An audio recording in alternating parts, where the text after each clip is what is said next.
Pemirsa jurnalis investigasi TV di seluruh tanah air Indonesia, berikut breaking news hari ini kami sampaikan.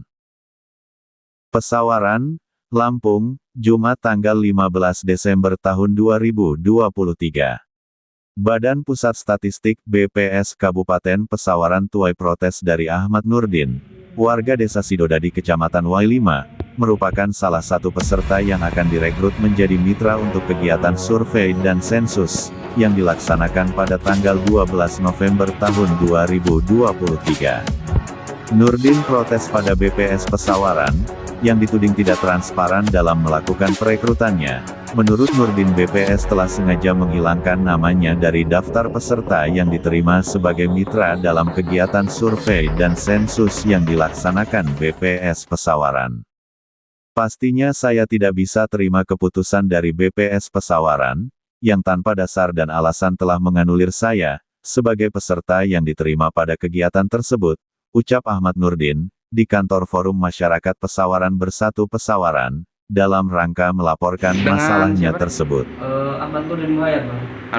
Dari mana, Bang? Dari Desa Sidodadi Kecamatan Y5, Kabupaten Pesawaran. Tujuannya ke kantor forum ini ada apa, Bang? Jadi di sini saya akan melaporkan sedikit permasalahan terkait hak saya ketika kemarin mendaftarkan diri di peserta Open Recruitment BPS Badan Statistik Pusat di Kabupaten Pesawaran.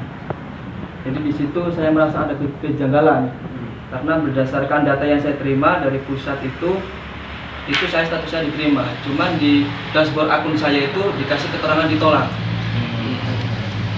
Sementara dari pengumuman itu pernah ada di publikasi nggak, Bang?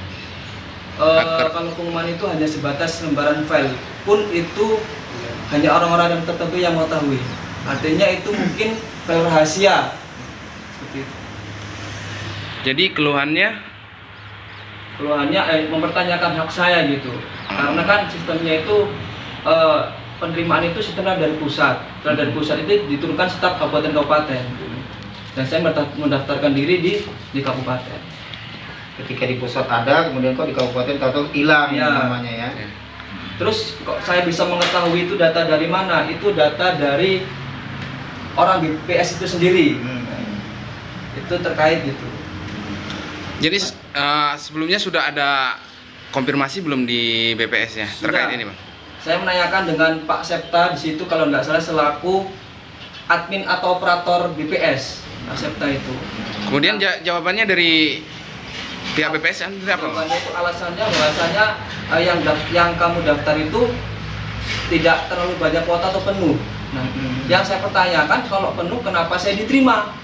Di pusatnya. Berarti kan ada apa gitu. Itu kan jawabannya nggak logis menurut saya. Nah, untuk dari Ketua Forum Masyarakat Pesawaran Bersatu sendiri apa tanggapannya, Bang? Ya, jadi setelah ini ada pelaporan ya tentang ini masalah beliau ini telah mendaftarkan diri secara online ya. Artinya ketika di pusat dia ini sudah namanya sudah muncul lah ya. Kok tahu-tahu di kabupaten hilang lah bahasanya gitu. Memang indikasi-indikasi seperti ini memang sebenarnya sudah banyak terjadi ya kan. Kenapa? Karena memang itulah bahasa orang dalam ya. Kalau kata Anies itu ordal ya. Artinya memang sudah memasukkan. Artinya ini akan kita tanyakan juga nanti ya di Badan Statistik Nasionalnya. Nah, kemudian juga akan kita dalami kok mengapa ini bisa terjadi.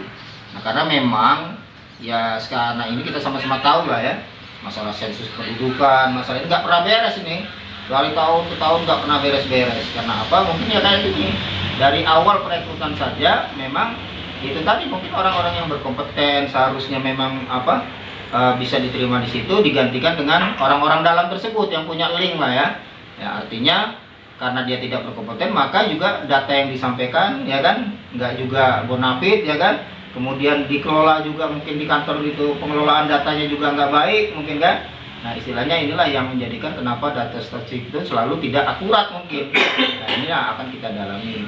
Kemudian juga kan kita juga ini udah dapat dari beberapa ini kita kemarin ini banyak sekali memang aparat-aparat desa. Ya aparat-aparat desa ini double job lah bahasanya kan. Nah, mereka ini istilahnya sudah menjadi ada yang menjadi sekretaris desa, di situ juga jadi pengawas ini ya BPS ya. Kemudian ada bendahara desa juga masuk ke BPS. Nah, artinya mungkin ini adalah bentuk kerjasama, ya kan, bentuk kerjasama antara desa dengan di badan statistik ini. Nah, ini akan kita lakukan. Nanti kita akan pertanyakan ya, karena ini memang sudah bentuknya sudah ada laporan, tentu akan kita dalami dan kita pertanyakan di badan statistik nasional. Nanti kita akan ke kantor. Jadi seperti itu. Tidak itu saja sambungnya, pihaknya juga menduga masih banyak peserta lain yang bernasib sama dengan Ahmad Nurdin, yang belum atau tidak tahu kemana harus melapor dan mengadukan nasibnya atas ulah BPS yang sangat merugikan dirinya. Kita yakini masih banyak korban lain, yang bernasib sama dengan Ahmad Nurdin, akibat ulah yang dilakukan BPS dalam melaksanakan perekrutannya, yang kita duga dilakukan secara tidak transparan tersebut, ungkap Tanjung. Kesan adanya permainan yang dilakukan BPS, sangat terlihat dengan tidak adanya ketransparanan dalam perekrutan itu. Nah ini nanti yang akan kita buktikan kebenarannya, pungkasnya. Demikianlah Breaking News hari ini kami sampaikan, kru dan tim jurnalis investigasi TV.